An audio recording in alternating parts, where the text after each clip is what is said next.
ध्यान दीजिएगा, विभीषण जी ने कहा था, कोटि सिंधु शोषक तब सायक, यद्यपि तदपि नीति असी गाई। तो कोटि सिंधु शोषक तब सायक, विभीषण जी ने कहा। सुख कहते हैं कि सकसर एक सोखिसत सागर। श्री राम जी के बाण संपूर्ण भूमंडल के पानी को सुखाने में समर्थ हैं। एक नहीं, अनंत सागरों को सुखाने में समर्थ हैं। श्री राम जी के बाण की महिमा अनंत है। फिर भी जो जितना जानते हैं उतना कहते हैं। विभीषण जी के विचार में करोड़ों सागर को बाण सुखा सकता है, और सुख के विचार में सैकड़ों सागर को बाण सुखा सकता है। जैसे भक्तमाल जी के 311 कविता में एक प्रसंग स्वामी श्री प्रियादास जी ने प्रस्तुत किया है। काशी का एक सेठ कुष्ठित हो जाता है, और वह एक भंगी के नफरत करने से गंगा जी में डूब करके मरने की तैयारी कर लेता है।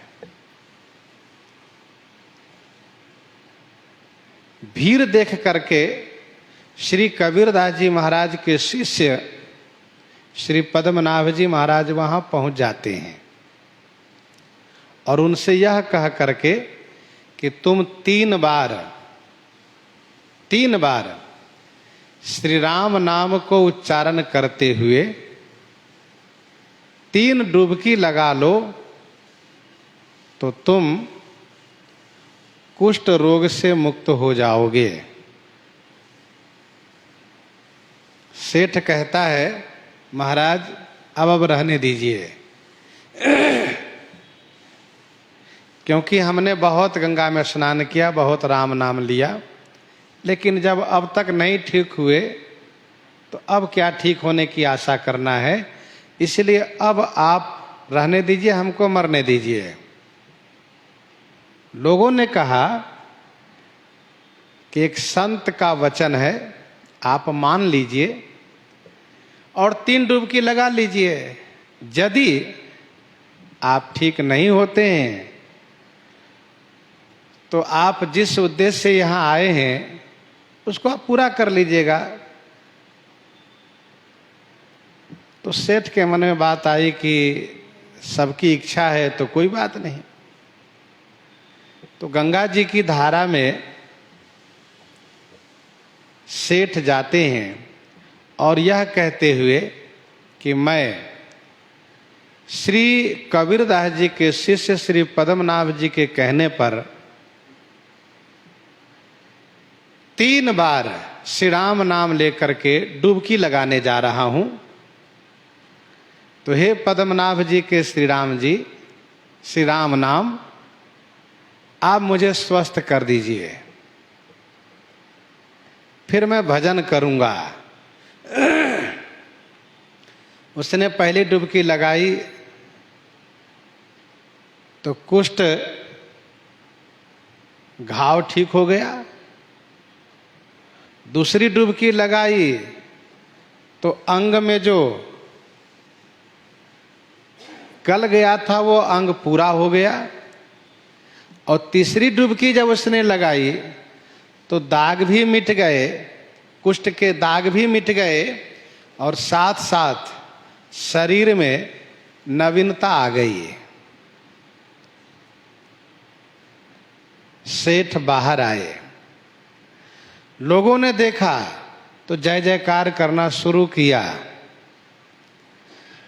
श्री पद्मनाभ जी बड़े ही प्रसन्न हो गए और फिर वे घड़े में जल भर करके श्री कबीरदास जी की सेवा में उपस्थित हुए। बड़े प्रसन्न है श्री पद्मनाभ जी। तो श्री कबीरदास जी ने जैसे ही आते हुए देखा पद्मनाभ जी को, कहा पद्मनाभ तुम तो यह सोच करके बड़े खुश हो रहे हो कि मैंने श्री राम नाम के प्रभाव से एक कुष्ठित व्यक्ति को, जो कुष्ठ रोग से ग्रस्त था, उसको आरोग्य प्रदान कर दिया, उसको ठीक कर दिया। लेकिन मैं तुमसे नाराज हूं क्योंकि तुमने कुष्ठ रोग ठीक करने के लिए 3 बार राम नाम का खर्च किया। इसका मतलब तुमने अभी श्री राम नाम के महत्व को ठीक से समझा नहीं है। वह कुष्ठ रोग तो नामाभास से ठीक हो जाता और तुम 3 बार राम नाम का उच्चारण करवाए।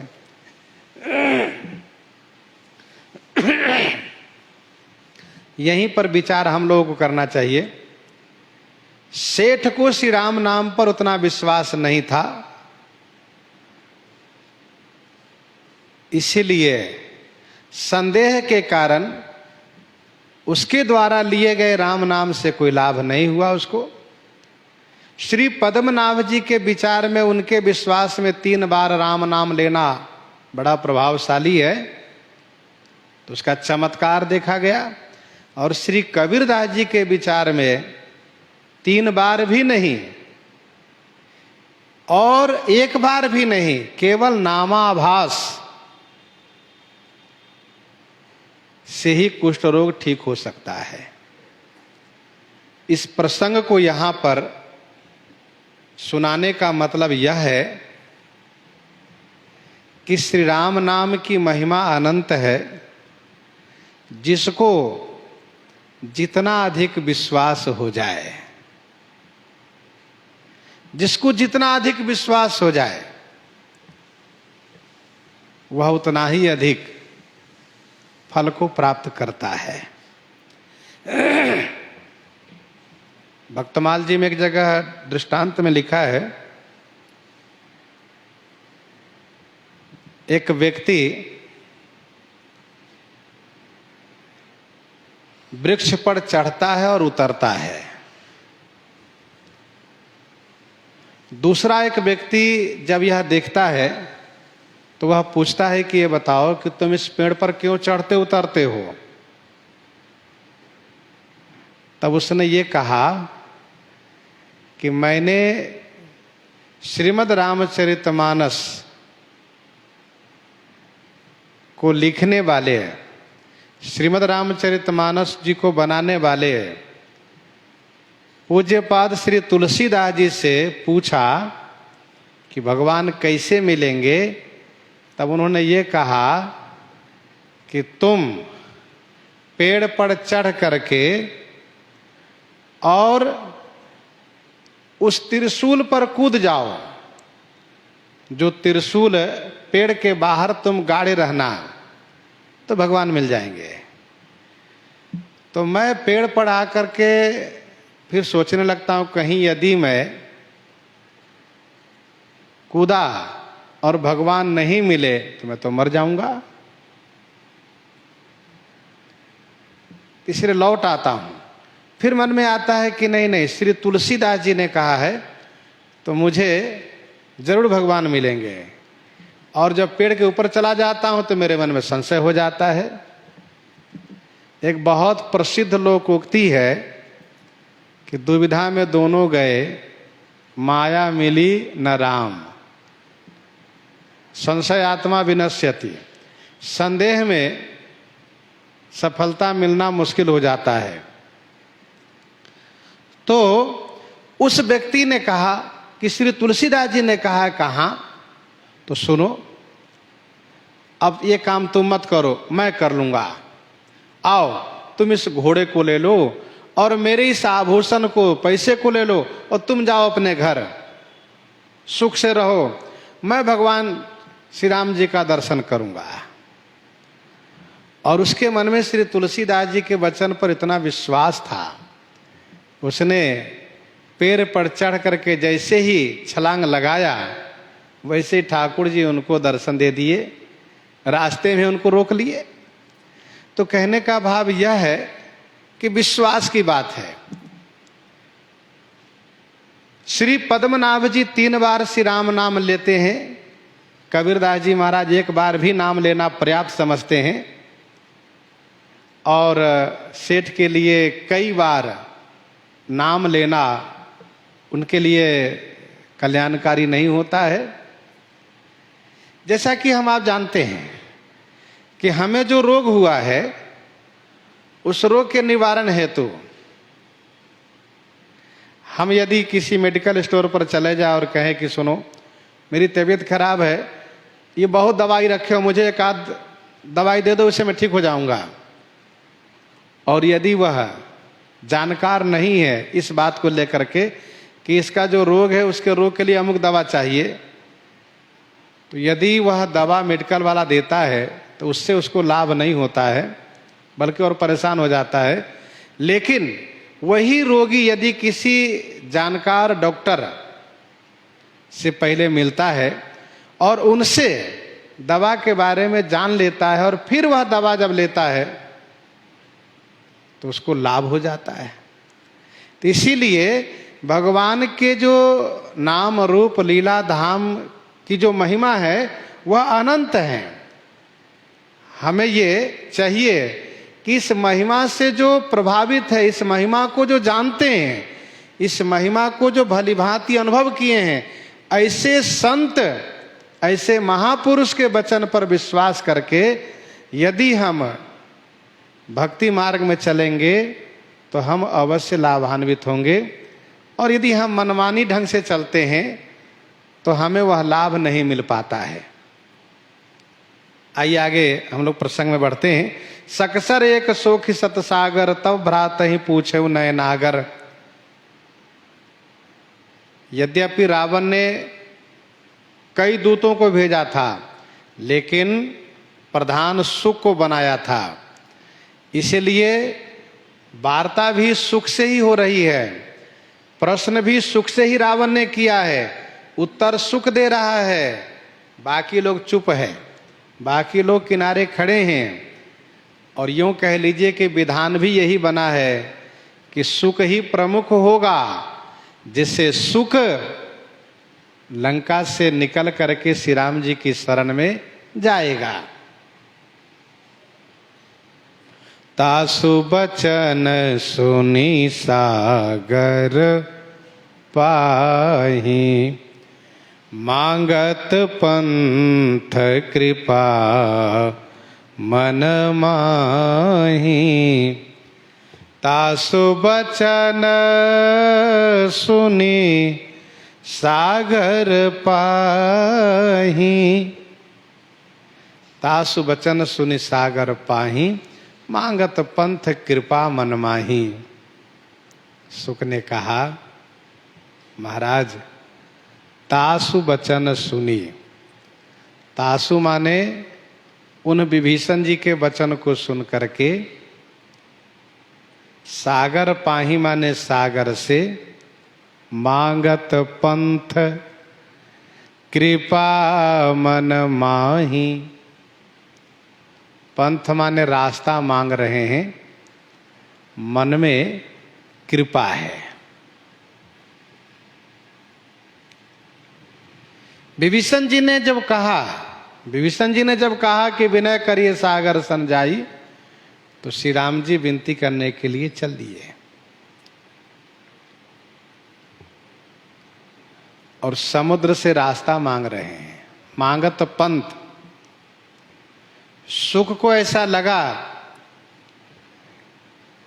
कि रावण इस बात को हल्के करके लेगा, इसीलिए सुख ने कहा कि कृपा मन माही। श्री राम जी के मन में कृपा है, किसके प्रति? सागर के प्रति, जिससे कि सागर का मान बना रहे, उनका सम्मान बना रहे, इसलिए सागर से रास्ता मांग रहे हैं। कृपा विभीषण जी पर है, जिससे कि उनका वचन रह जाए। इसलिए उनके वचन को मान रखते हुए श्री राम जी रास्ता मांग रहे हैं। बंदर भालुओं पर भी कृपा है, जिससे कि बंदर भालू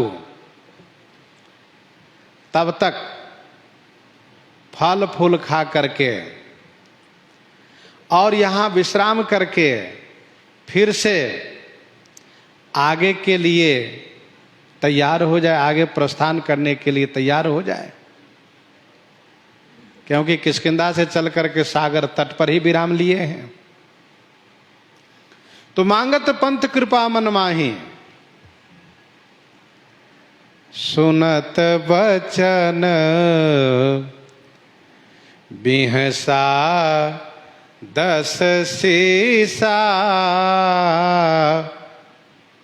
जौ असिमति सहाय कृत की सा। सुनत बचन बिहसा दस सीसा। वचन सुनते ही 10 सीसा रावण 10 मुख से खिल खिल खिल खिल खिल खिल करके हंस दिया और हंस करके सुख के वचन को हंसी में उड़ा दिया, सुख के वचन को अनादर किया। कहा कि जौ असिमति, जौ यदि ऐसी बुद्धि है तभी तो कीसा माँ ने बंदरों को सहायक बनाया है। सुख तुम तो कहते हो कि बड़े बलवान हैं, बड़े बुद्धिमान हैं, बड़े तेजवान हैं, कुछ नहीं है सब।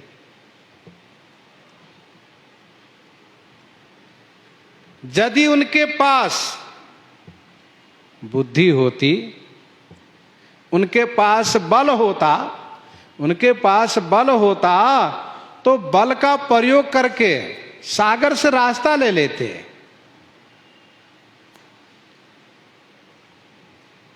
ऐसा नहीं किया। सुनत बचन बिहसा 10 सीसा, जौ असिमति। ऐसी बुद्धि है तभी तो बंदरों को सहायक बनाया है। उन बंदरों को, जो बंदर स्वयं बुद्धिहीन होता है, स्वयं बुद्धिहीन होता है, उसको अपनी सेना बनाया है।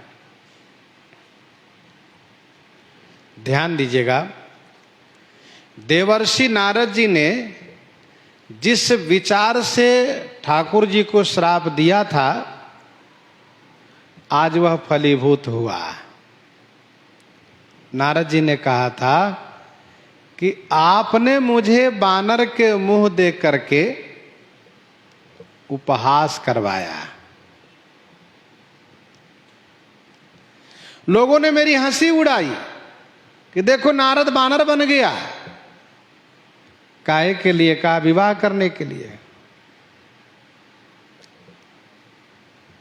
मैं श्राप देता हूं, आपके ऊपर जब संकट पड़ेगा तो ऐसे मुंह वाले वानर ही, जैसा मुख मुझे आपने दिया था, ऐसे ही मुंह वाले वानर आपके सहयोगी बनेंगे।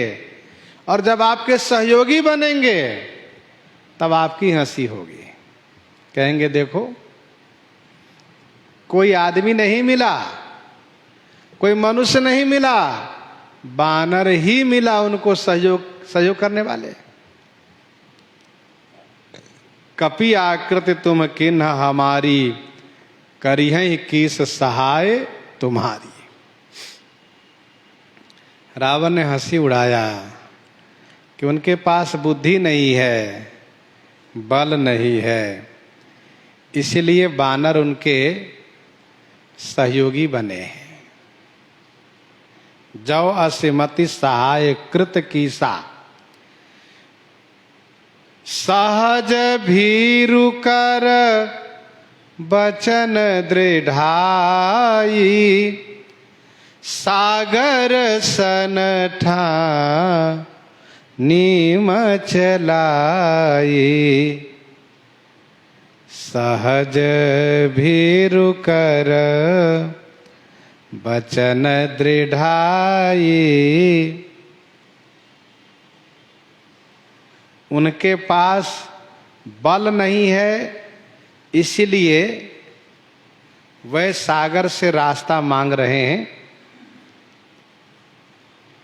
और बुद्धि नहीं है उनके पास, इसलिए विभीषण को मंत्री बना लिए हैं। बुद्धि नहीं है। सहज भीरु कर बचन दृढ़ाई। जो सहज माने स्वाभाविक रूप से, भीरु माने डरपोक हैं। कौन?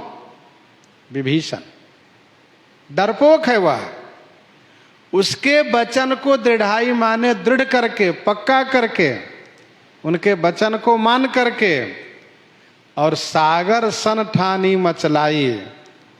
समुद्र से मचले हुए हैं। मचले हुए हैं अर्थात बाल हठ किए हुए हैं। सागर से कहते हैं, सुनो सागर, रास्ता नहीं दोगे तो हम इसी में डूब जाऊंगा। तो क्या इस प्रकार से बाल हठ करने पर सागर रास्ता देगा? नहीं देगा। और बाद में कहेंगे कि मैं क्या करता, सागर के तट पर बैठा था, उसने रास्ता ही नहीं दिया, तो मैं लंका जाता कैसे, इसलिए लौट के चला आया। इस प्रकार से वे कुछ नहीं कर पाएंगे। सहज भीरु कर बचन दृढ़ाई, सागर सन ठानी मचलाई। ध्यान दीजिएगा, सुख से रावण कह रहा है कि यदि उनके पास बल होता तो सागर को सुखा देते, सागर से रास्ता लेते, और बुद्धि होती तो वे बुद्धिमान मंत्री से सलाह लेते। उनके पास बुद्धि नहीं है। किनसे सलाह लिए हैं? डरपोक से। वह विभीषण जो मेरे पास था तो मुझे भी यही सलाह देता था, शत्रु के सामने चलिए, हाथ जोड़ लीजिए, विनती कीजिए, प्रार्थना कीजिए। तो जो बात हमसे कहता था वही बात उनसे भी कहा। मंत्री को इस प्रकार से डरपोक नहीं होना चाहिए, साहसी होना चाहिए। वह हिम्मत वाली बात करें, पौरुष वाली बात करें। ये तो यहां भी कहता रहा विनती करिए, वहां भी जाकर सिखाया विनती कीजिए। इसका मतलब उनके पास बुद्धि नहीं है। सागर से मचलाई ठानी माने सागर से मचले हुए हैं। ये बाल हठ किए हैं, अर्थात अज्ञानता है।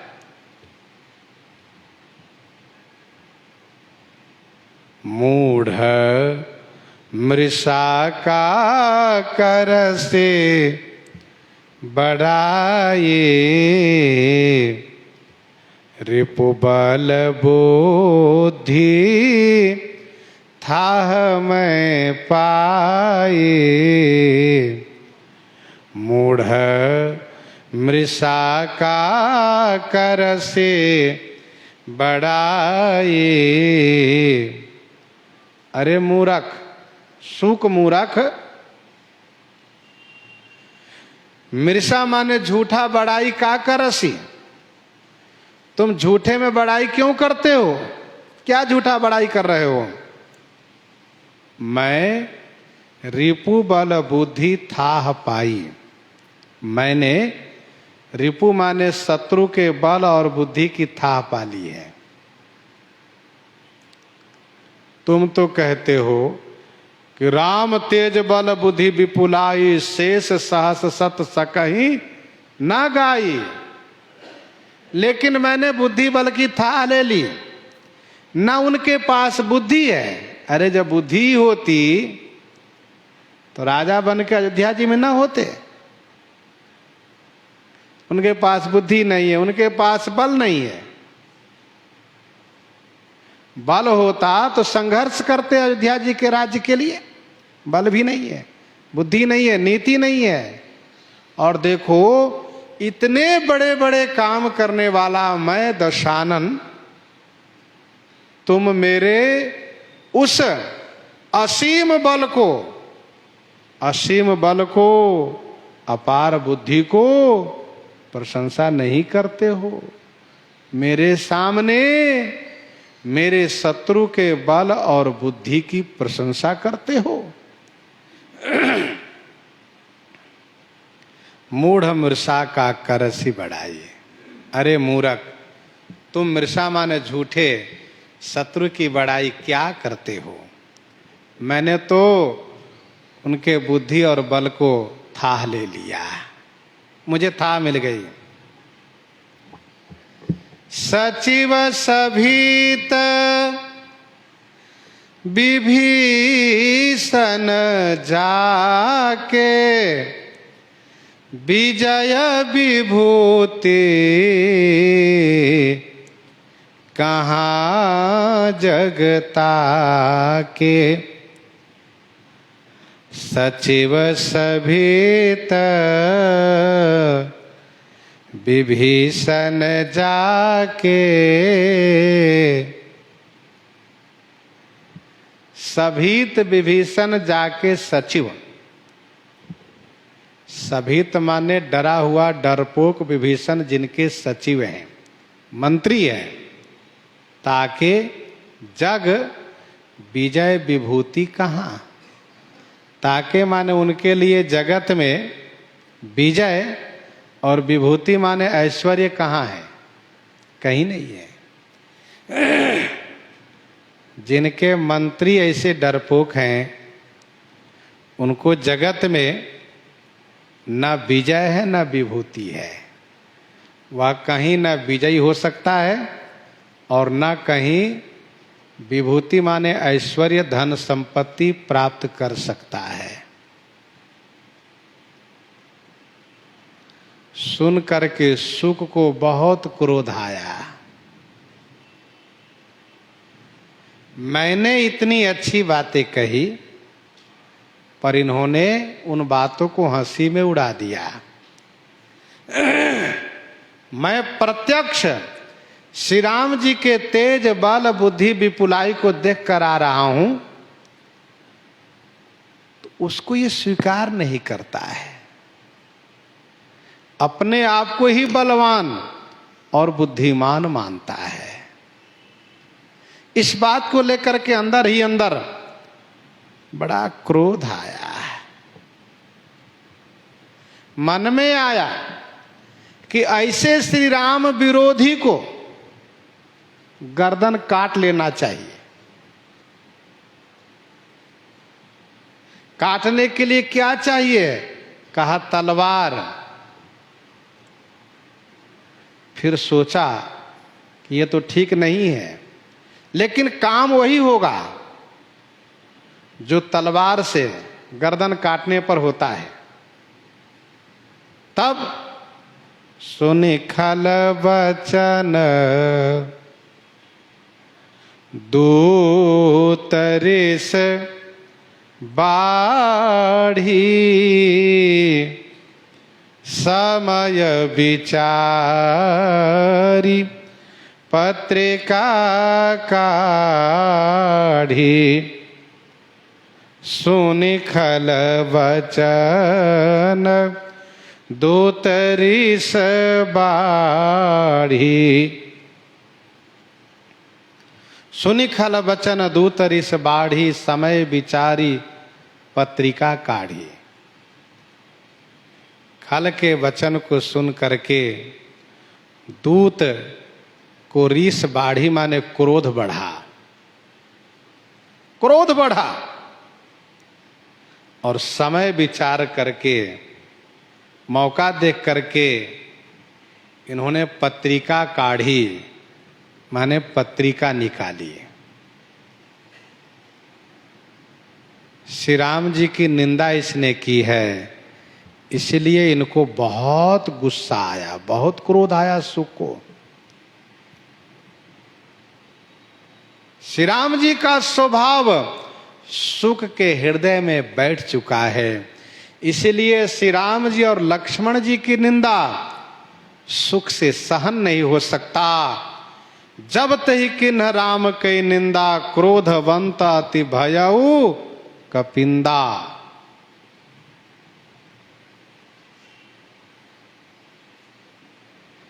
फिर रावण के मान को नाश करने के लिए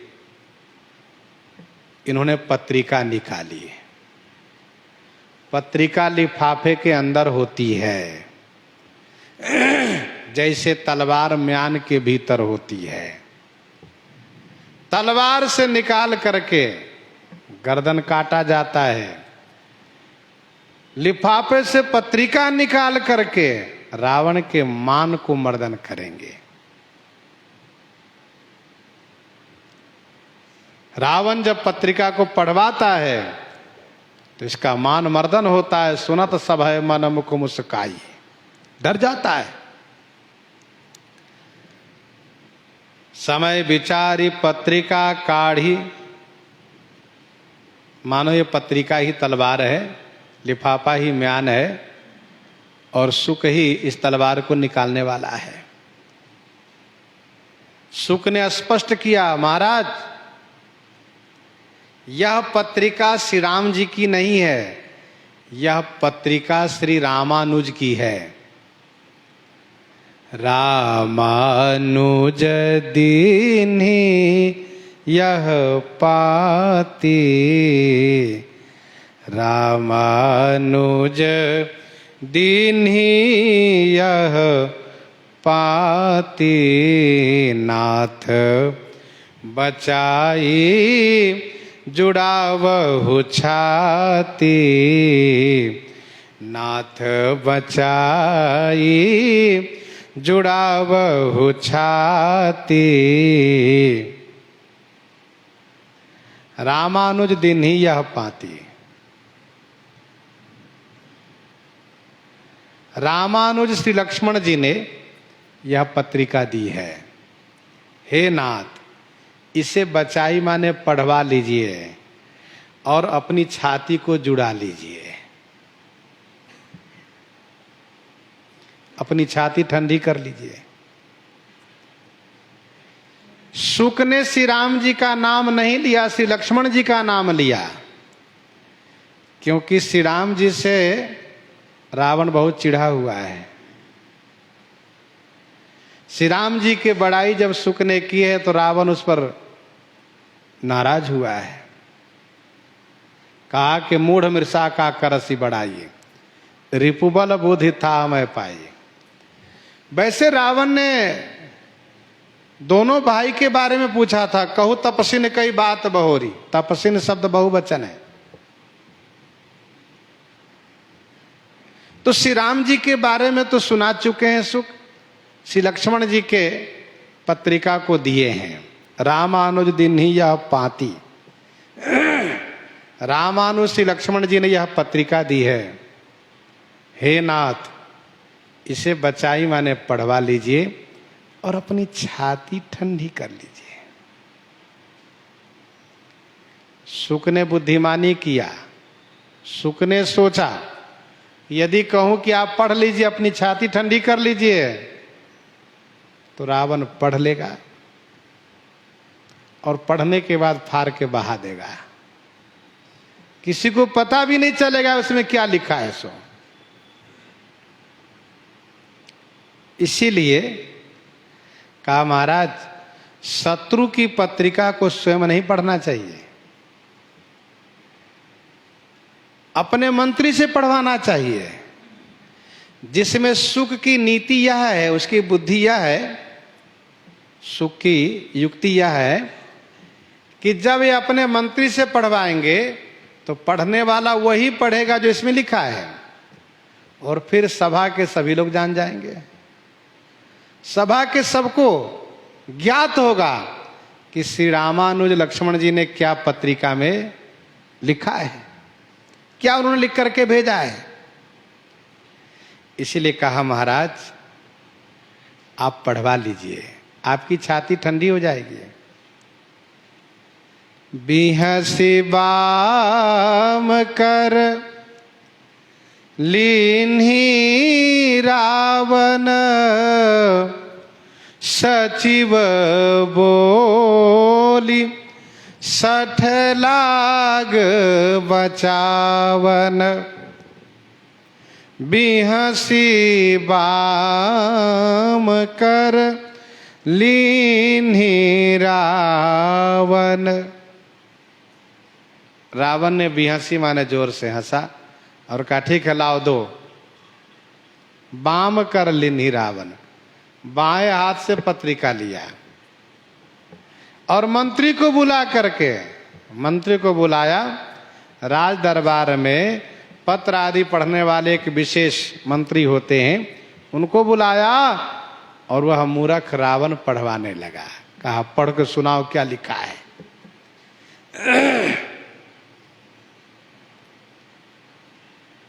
रावण ने हंसा, देखते हैं इसमें क्या लिखा है। हंस करके और बाएं हाथ से लिया। देखो अपने प्रेमी मित्र व गुरुजनों के पत्र को दाहिने हाथ से लिया जाता है, और यदि कोई विशेष सम्मानित का पत्र है तो उसको पहले हृदय से लगाया जाता है, सिर में लगाया जाता है। ये नियम है, विधि है।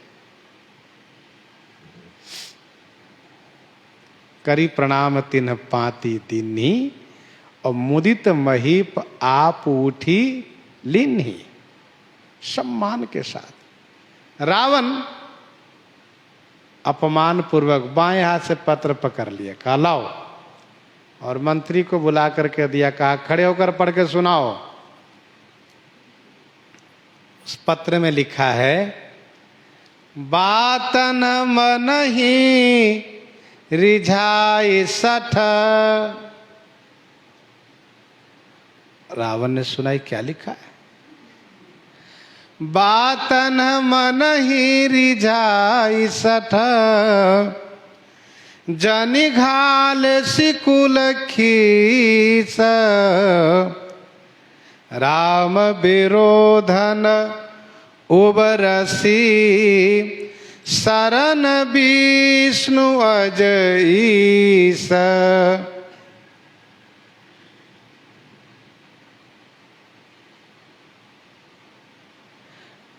अरे सठ, उसमें लिखा है अरे सठ बातन मन ही रिझाई। बातों से मन को रिझाकर, मन को खुश करके, कुल खीस जनी घाले से। कुल को खीस माने नष्ट, जनी माने मत, घालेसी माने करो। अर्थात अरे सठ बातों में मन को रिझा करके, बातों से मनोरंजन करके अपने कुल को नष्ट मत करो। खीस माने नष्ट, घालेसी माने करना, जनी माने मत। जैसे कही केवल घाले ही बन खीसा। राम विरोधन उबरसी, शरण विष्णु अजईस। विष्णु अजईस शरण, राम विरोध न उबरसी। भगवान विष्णु अज माने ब्रह्मा, ईश माने शिव जी की शरण में जाने पर भी श्री राम जी से विरोध करने के कारण न उबरसी माने नहीं बच पाओगे। राम विरोध न उबरसी, शरण विष्णु अजईस। तुम नहीं बच पाओगे।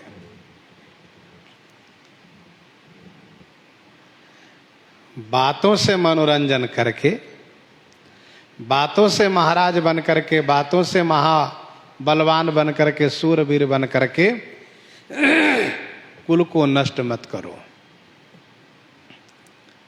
रावण बात बहुत बनाना जानता है।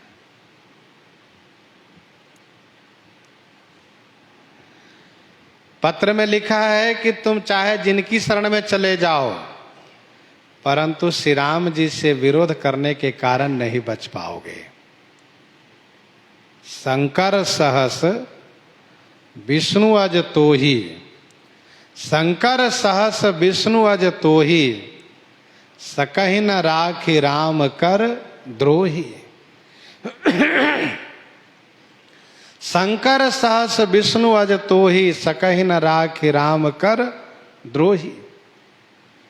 तुम्हें न शंकर जी बचाएंगे, न ब्रह्मा जी, न विष्णु जी। इसलिए कि तज मान अनुजैव, प्रभु पद पंकज भृंग, होहि कि राम सरानल,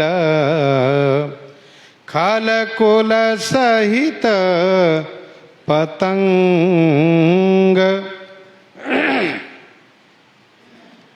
कि माने क्या? क्या? मान तजी अनुजैव, प्रभु पद पंकज भृंग होई।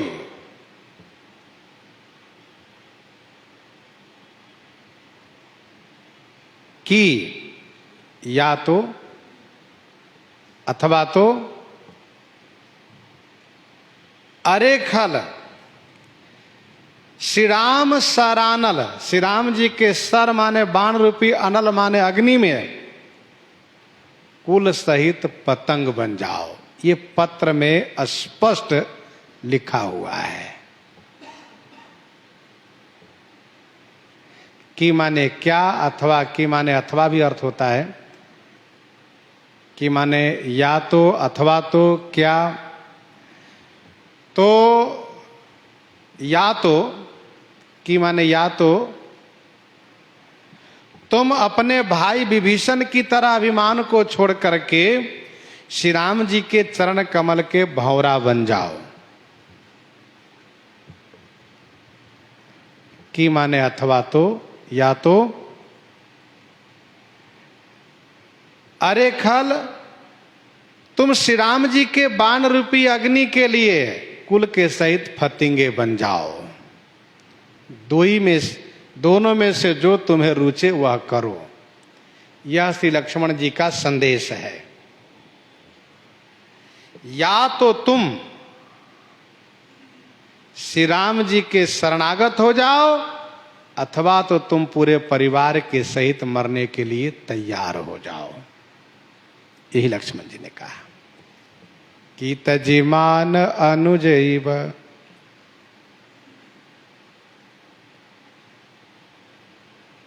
अनुज माने विभीषण।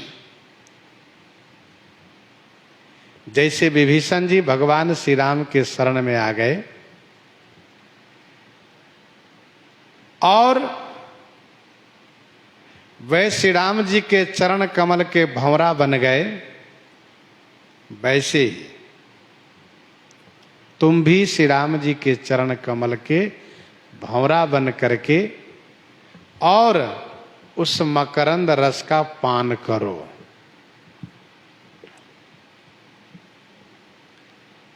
रावण में मान बहुत है, इसलिए उपदेशक इनसे यही बात कहते हैं कि मान को छोड़िए, मान को छोड़िए, तब श्री राम जी को भजिए। बिनती करऊ जोरी कर रावण, सुनहु मान तजी मोर सिखावन।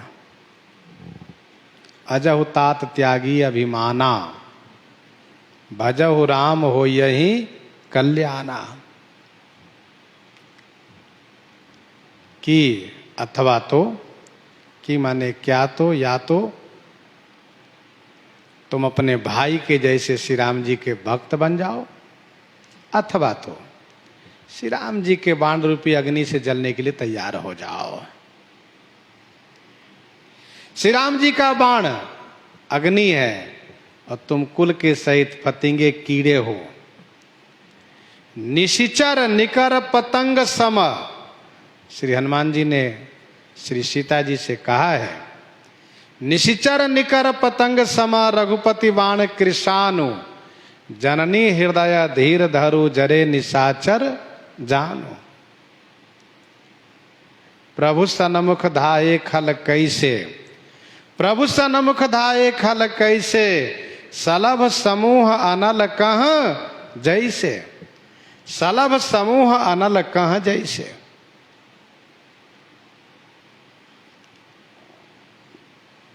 होई कि राम सरा नल खल कुल सहित पतंग, सुनत सभय मन मुख मुस्काई, कहत दसानन सबहि सुनाई, सुनत सभय मन मुख मुस्काई। सुनते ही रावण सभय माने डर गया, सुनत सभय मन से डर गया। मन से डरा तो रावण का चेहरा तेजहीन हो गया, रावण का मुख तेजहीन हो गया।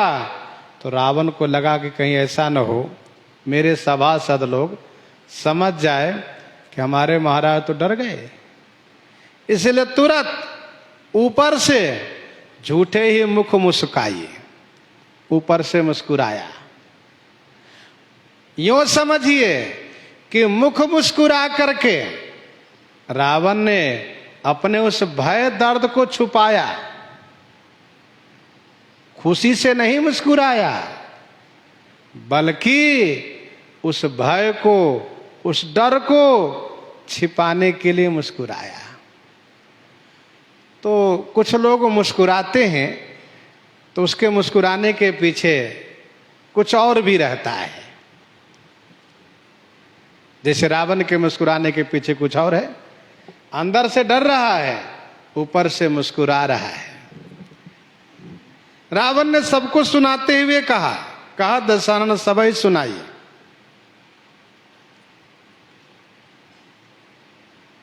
यही है रावण की धूर्तता। इसलिए अंगद जी ने कहा सुनो सुनो रावण परिहरि चतुराई, और भजसी ने कृपा सिंधु रघुराई। तुम बड़े धूर्त हो, धूर्त ही कर जाते हो। अब देखो रावण डर गया, लेकिन उस डर को छुपा लिया।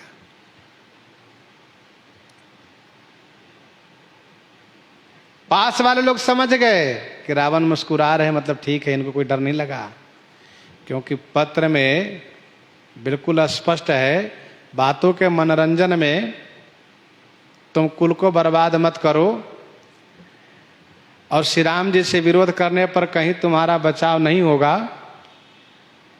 अथवा तो तुम विभीषण के जैसे श्री राम जी के भक्त बन जाओ, अथवा तो श्री राम जी के बाण रूपी अग्नि में पूरे परिवार के सहित फतिंगे बनकर के जलने को तैयार हो जाओ। तो रावण का मन डर गया कि लगता है वो सबको मारेगा क्या, लेकिन मुस्कुराया।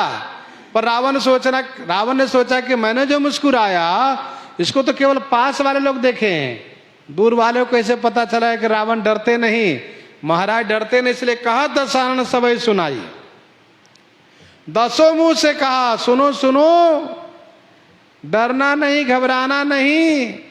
क्या कहा? भूमि परा कर गहत आकाशा, लघु तापस कर बाग बिलासा।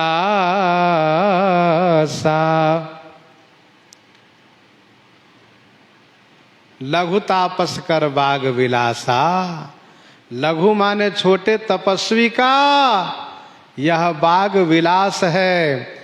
बाग विलास माने वाणी का विलास है, वाक्य पटुता है, केवल वह बात बना रहा है। तो भूमि परा कर गहत आकाशा, भूमि में पड़ा हुआ आकाश को गहत माने पकड़ना चाहता है। भूमि पर पड़ा हुआ आकाश को पकड़ना चाहता है, आकाश को छूना चाहता है। अरे कोई कूद करके उछल करके छलांग लगा करके आकाश को नहीं छू सकता, और वो छोटा तपस्वी भूमि में पड़ा हुआ आकाश को छूने का स्वप्न देख रहा है।